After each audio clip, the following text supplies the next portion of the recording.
Then we shall go on to our next speaker, Dr. Uma Sridhar, who's a senior consultant cataract cornea services from Eye Care Eye Hospital and Postgraduate Institute, Noida. And she's going to talk on another very relevant topic, for phototherapeutic keratectomy indications and planning surgical techniques. On to you, Dr. Uma. Thank you, Dr. Chitra. My screen is seen? Yeah. Thank you so much for inviting me. Such a galaxy of experts here, and I have learned a lot from everybody, especially from Dr. Fogla, Dr. Namrata, Dr. Tandon. The one or two articles like Dr. Christopher Rapuano's and from Praveen's article and Rashmi's article in IJO, I learned a lot about this procedure. I have been doing this for corneal dystrophies mainly, and for some corneal scars and pre-cataract surgery. So even before this article came out, we had formulated our own algorithm for treating corneal opacities, especially anterior corneal opacity. And we were very happy to see that the article agreed with our parameters. That is, we divide them according to pachymetry, which could be in ASOCT or in ultrasonic pachymetry as less than 100 microns. Then we prefer to do a PTK with or without a PRK. And if the opacity is more than 100 microns depth, then and less than 250 microns depth, we do a FALC. We haven't done SALC yet, but we prefer to do a FALC. And if it is more than 250 microns, we do a DALK. So excimer lasers are very accurate to treat the anterior corneal disorders. They do not damage the adjacent tissue. They can be used to treat spheroidal degeneration, non-calcific band-shaped keratopathy, corneal scars, recurrent corneal erosions, anterior variant of granular dystrophies, maybe the superficial part of lattice dystrophy, Reese-Buckler and Thiel-Behnke's Bowman membrane dystrophies. They have been approved by the FDA for treatment of corneal pathologies in the anterior 1/3, that is 15 to 20% of the cornea, as an alternative to lamellar keratoplasty. We have seen that even in FALC, there is a lot of interface issues there, and precision of the excimer laser ablating accurately with no damage to the surrounding tissue, and each pulse ablates 0.25 microns of the tissue. So preoperative planning is extremely important, and we know that we can ablate 10 to 20% of the stroma without a fear of ectasia. Patient symptoms are very important. One has to know is the decreased vision and the irritation, etc., due to the raised lesions, and there is no other pathology which is causing the decreased vision and the symptoms. And the cause of the decreased vision is the corneal opacity and nothing at the posterior segment or any other issue that is there. There are a lot of red flags. A history of previous HSV keratitis is extremely important, which can get reactivated after the excimer laser procedure. If there are decreased corneal sensations, then the epithelial healing will be impaired. In extremely thin corneas, when there is lid malfunction, which we ignored, if there is any dry eye and tear film abnormality and ocular surface disorder, where again the epithelial healing would be a problem. In systemic disorders like diabetes, collagen vascular disorders, these are the red flags one should look at. So in the preoperative evaluation, a slit lamp is a simple technique to see the location, size and depth, whether uni or bilateral. Then also we have to evaluate the refractive status of the eye.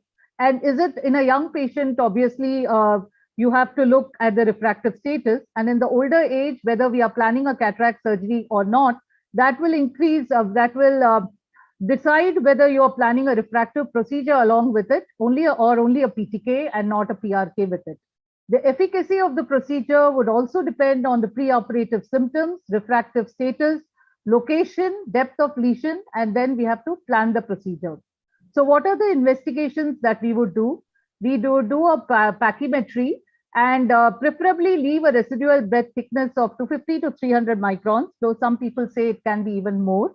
And we would do an optical or, which we don't do nowadays, but an ASOCT and ultrasonic pachymetry, which Dr. Charuta has explained beautifully in the anterior segment OCT. Topography can diagnose ectasias, map irregular areas. Subtle irregularities can be mapped by epithelial mapping, which Dr. Chitra and Dr. Fogla and the others had talked about earlier.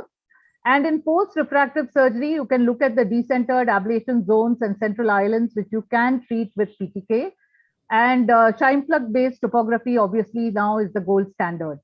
Anterior segment OCT would tell you the depth of lesion, localization, and recurrent corneal erosion would tell you about the epithelium there, and the epithelial mapping would tell you the same.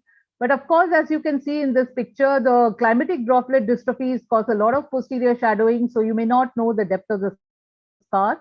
You can see the LASIK flap even years after the LASIK surgery, and you can see any epithelial downgrowth. You can see the layer where there's the band-shaped keratopathy, etc. So what would you do in the surgical planning? Anesthesia is extremely important, mostly done under topical, but we have done several children for granular dystrophy, where you find that you would need to use sedation, but in sedation, we find again the patient is very, very uncooperative. So we have used propofol, that is intravenous anesthesia, that is called TIVA, and you cannot use gas-based anesthesia in your refractive surgery suit, which will interfere with your machine working. It is the logistics are the refractive surgery suit may not be very big, and there you have to have your anesthetist, then you have your monitoring equipment, the Boyle's apparatus, etc. So all these are logistical stuff which we found were a lot of difficulty. And even under propofol anesthesia, the patient could suddenly move. You really need a little deeper anesthesia. Even at the age of 12 or 13 years, we found this kind of a problem because corneal opacity in the amblyopyogenic age, you would like to treat early. And the type of PTK that you can do can be focal, broad, multifocal. And pre the PTK, would you do a trans PTK or would you do an epithelial debridement?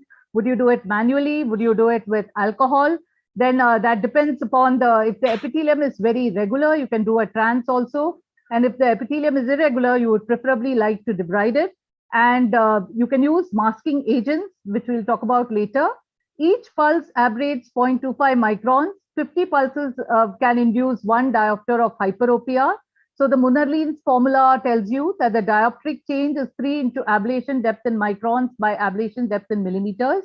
There is more shift if the ablation depth is more, and it's inversely proportional to the diameter of the optical zone. So probably you would like a larger diameter of ablation zone. In the Visex machine, which we have, 2 to 6.5 ml of circular ablation spot can be there, or you can have a rectangular ablation of 0.6 to 6.5 mm with a repetition rate preferably of 10 hertz. So as we said, epithelial debridement with mechanical or 20% alcohol. Masking agent should not be too thin, they run off, or too thick, which will cover the peaks and the valleys and not be very effective.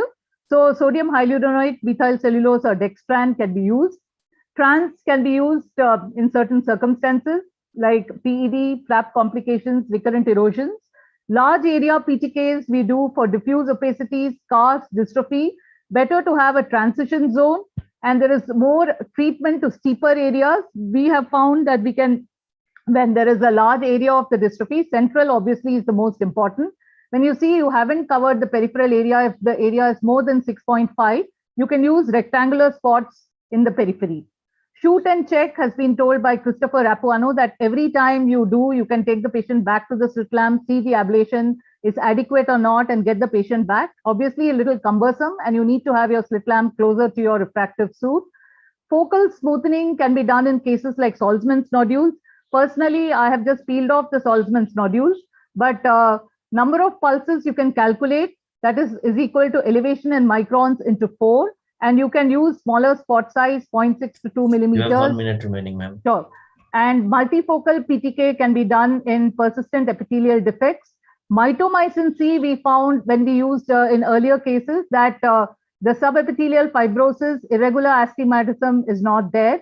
It can reduce recurrences in anterior stromal pathologies. The indications of PTK are recurrent erosions, traumatic cases, which can be traumatic, or basement membrane dystrophy, found to be more useful in traumatic rather than epithelial basement membrane dystrophies. In corneal dystrophies like GDLD or these bucklers or anterior variant, we have found in one case, in this child, we have done recurrent. That's the advantage of the PTK that you can do in recurrent cases. Here you can see that there's a clear area, and this is after the recurrence has occurred. Sometimes the recurrence can be more, it can be much more than the primary. This picture is of the father of this child. We can see that the surface topography really improves after an additional PRK. along with the PTK, which because of each PTK, the child had more and more hyperopia till I discussed it with Dr. Fogla, and he said a PRK would help. In band-shaped keratopathy, in calcific, you would prefer an epithelial debridement prior to, and you can even use EDTA and AMG post. In corneal scars, it can just debulk the scars, and superficial scars up to 100 microns, it can be effective. Bullous keratopathy, symptomatic cases, it can be helpful, can reduce the pain. Infectious keratitis, this has been described. In keratoconus, as it was being discussed earlier, transepithelial PTK of the Cretin protocol, followed by the C3R. In refractive surgery complications, also it has been described. Pre-cataract surgery, we have treated the superficial opacities. Like in this poster we presented last year at AIOS, it has been found that a lot, I'm sorry, it's not very clear, but the astigmatism had reduced and we could calculate the IOL power prior to that. Complications are of course there with post-op discomfort, haze, irregular astigmatism, induced hyperopic shift, recurrence of the disease in HSV, and also infections can occur. In conclusion, it's a minimally invasive, repeatable procedure with faster recovery, but a lot of preoperative planning is required. One should know the etiology of the scar and the opacity, the depth and the extent, and the refractive status. So this was an excellent article. Rashmi is not here, of Rashmi and Jagdish and Praveen and Christopher Rapuano, which was my major source of reference. Thank you for the patient listening.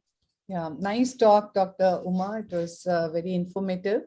But just to summarize it, Namrata, could you tell us what would be the hyperopic shift we should expect, and how do you plan your correction? Of course, she did tell about the amount of refractive shift with number of pulses, but grossly, when you do. I think fine-tuning of that is really not possible to do because it is quite gross. And I think when you're doing a PTK, it is more for therapeutic indications rather than for refractive indications, at least 95% of the times. And that is your, the goal, that is you want to remove the pathology.